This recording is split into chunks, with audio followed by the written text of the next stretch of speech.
If you didn't know, you can preview MIDI files in live by pressing Shift plus Enter.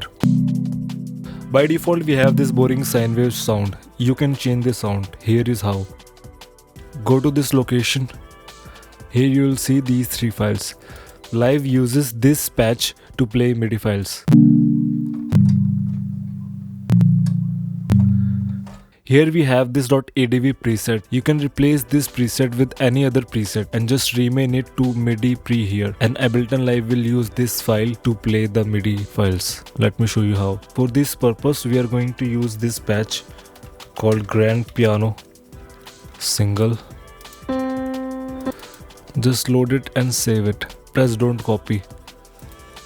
Show in Explorer.